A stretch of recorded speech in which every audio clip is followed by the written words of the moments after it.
филми кӯтоҳмуддати додараки фариштаҳо аз рӯи асари адиб ва коргардони зиндаёд Сайф Раҳимзоди Афардӣ гирифта шуда аз ҷониби коргардон Умед Мирзоширинов таҳия гардидааст. Филми мазкур зиёда аз як ҳафта мешавад ки дар студияи дубляжи муассисаи давлатии Тоҷикфилм садогузорӣ мегардад ва коргардони ҷавону боистеъдод офарандаи филми Муҷассамаи ишқ ба ин кор диққати хоса медиҳад, зеро мегӯяд кори дубляж ва садогузорӣ аз бахшҳои муҳими филм ба ҳисоб меравад.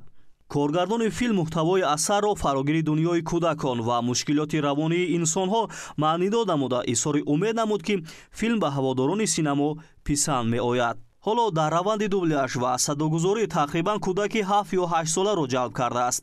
ӯ гуфт гарчанде кор бо кӯдакон мушкил бошад ҳам, вале онҳо ҳолату рафтор ва гуфтори қаҳрамонро табиӣ ифода ва садогузорӣ мекунанд. Наворбардории филми кӯтоҳмуддати додараки фариштаҳо дар деҳаи гулафшони ноҳияи восеи вилояти Хатлон ва мавзеъҳои дилфиреби шаҳри Душанбе сурат гирифтааст.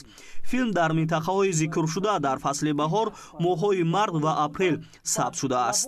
Рӯи пардаи синамо овардани филми мазкурро коргардон мояи ифтихор ва абадӣ гардонидани хотираи адиб ва коргардони зиндаёд Сайф Раҳимзоди Афардӣ меҳисобад. Таҳияи филми мазкур дар доираи барномаи рушди кино барои солҳои 2018-2022 сурат гирифта, намоиши он охири соли 2021, яъне пас аз анҷоми дубляж ва дигар кору эффектҳои компютерӣ дар назар дошта шудааст.